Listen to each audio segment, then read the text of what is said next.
नमस्कार, मैं जितेंद्र चतुर्वेदी। सबसे पहले तो आप सभी से आग्रह रहेगा कि अगर मतांतर से नहीं जुड़े हैं तो जुड़िए, वीडियो को लाइक कीजिए और साझा करना मत भूलिए।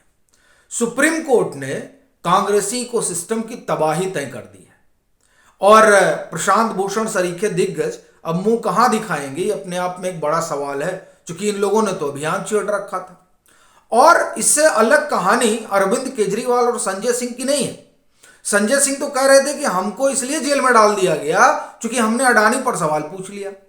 लेकिन अब जो सुप्रीम कोर्ट ने कहा है उसके बाद से संजय सिंह कहां मुंह छिपाएंगे। हालांकि दागो और भागो की सियासत में ही संजय सिंह और उनके जो मुखिया अरविंद केजरीवाल इसी में भरोसा रखते हैं। इसीलिए आपको ध्यान होगा कि विधानसभा का सत्र बुलाया था अरविंद केजरीवाल ने आरोप मढ़ने के लिए, और राहुल गांधी ने तो बाकायदे संसद में तस्वीरें साझा की थी। हालांकि तब उसमें रॉबर्ट वाड्रा वाली तस्वीर लाना भूल गए थे।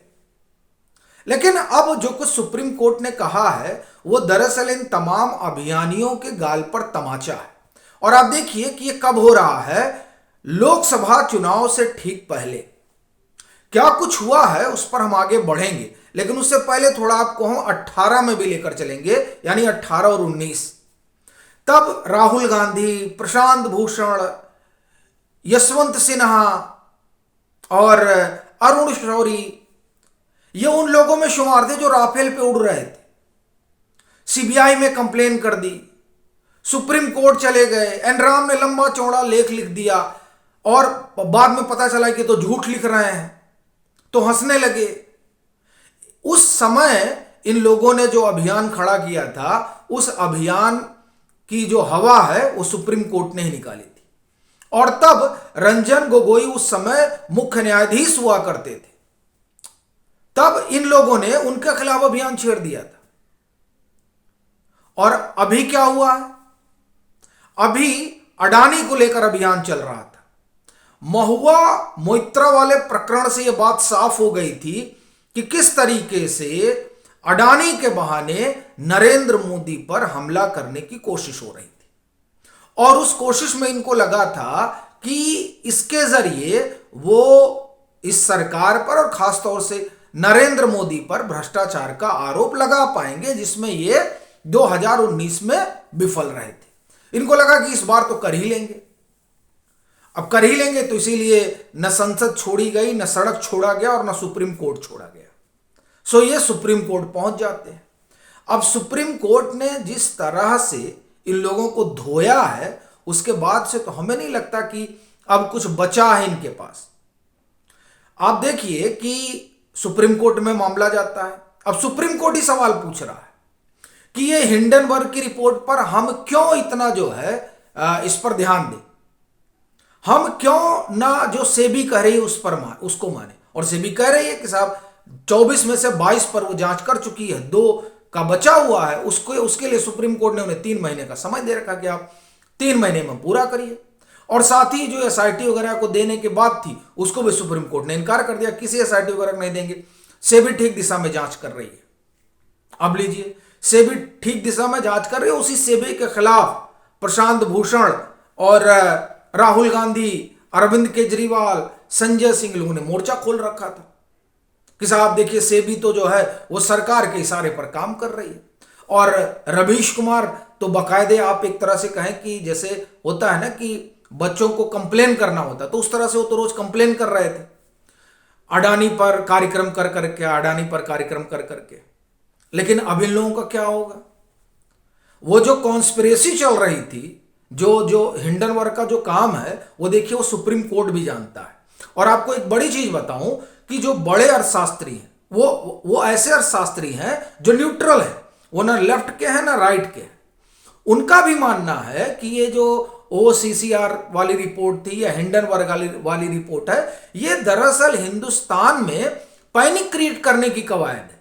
यहां की जो इकोनॉमी है उसे डिस्टेबलाइज करने की एक कवायद थी। लेकिन ये बात राहुल गांधी को समझ में नहीं आती है। या आप ये कहें कि राहुल गांधी आजकल विदेशी ताकतों के हाथों में खेल रहे हैं।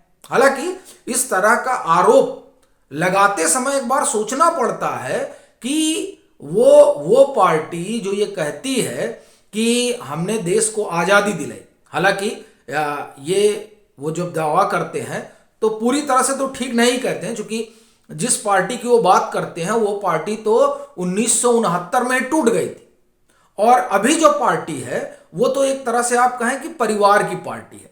लेकिन हम उस पर ना भी जाएं, क्योंकि सही माने में तो उसका नाम इंदिरा कांग्रेस हुआ, लेकिन हम उसको एक बार की अलग ही कर दें। और जिस बात का दावा कांग्रेस करती है, जिस जिस थाती को लेकर चलने की बात दोहराती है, हम उसी पर आते हैं।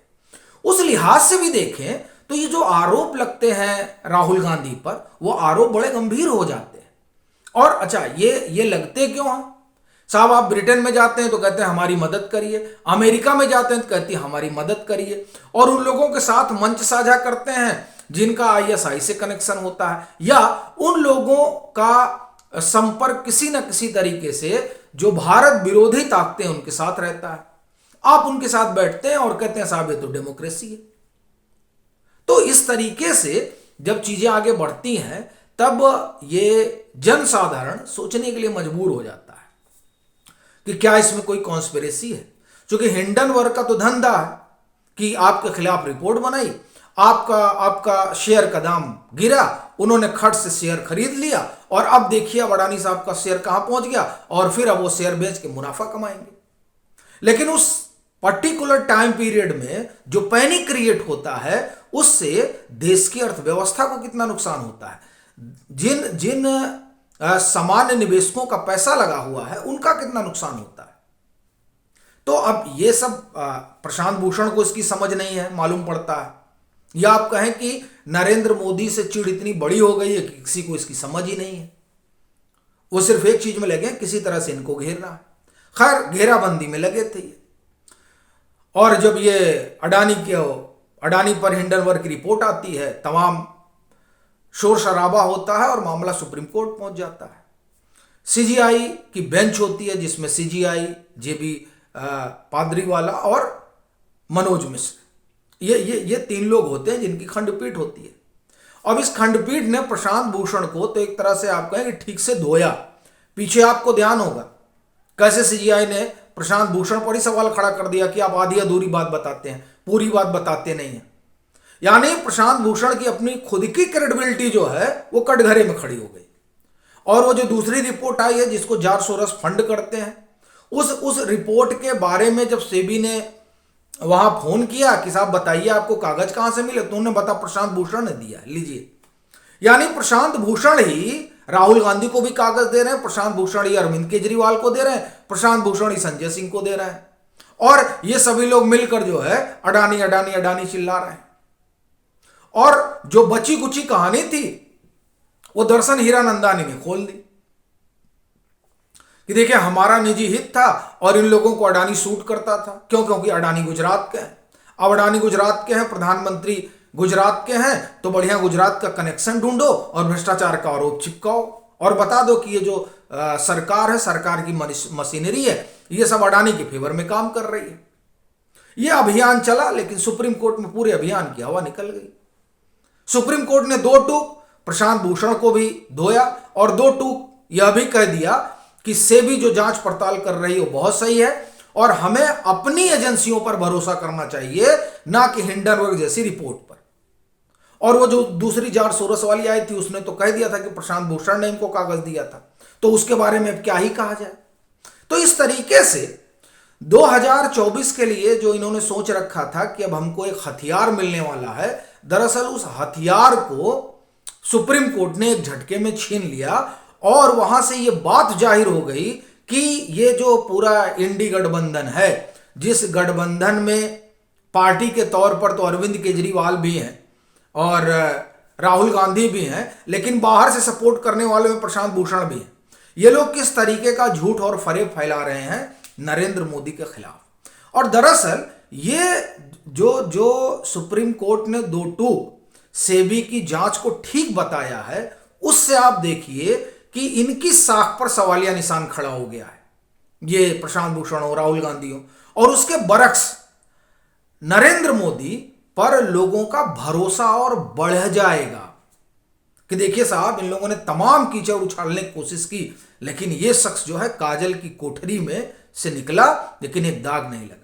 इसी तरह से इन्होंने 2019 में आरोप लगाया था, तब नरेंद्र मोदी और मजबूत होकर उभरे थे। अच्छा, ये आप देखिए, ये एक संयोग भी है कि आप नरेंद्र मोदी पर जितना आरोप लगाते हैं, उनको लेकर जितना आप अभियान चलाते हैं, उन सब के बाद वो और निखर कर आते हैं, उनका आधार, जनाधार और बढ़ जाता है। क्योंकि आपके आरोप निराधार साबित हो जाते हैं। राफेल में भी निराधार साबित हुए और अडानी वाले मसले में भी निराधार साबित हो रहे हैं। तो ये जो परिस्थिति है, ये इस परिस्थिति में आप कहिए कि दरअसल राहुल गांधी ने अपना पैर कुल्हाड़ी उठाकर, उन्हें कुल्हाड़ी खोज कर दे मारा है, और 2024 जो है वो नरेंद्र मोदी को थाली में सजा कर दे दिया है। आपकी क्या राय है, जरूर साझा करें। मतांतर से नहीं जुड़े हैं तो जुड़े, वीडियो को लाइक करें और खूब शेयर करें।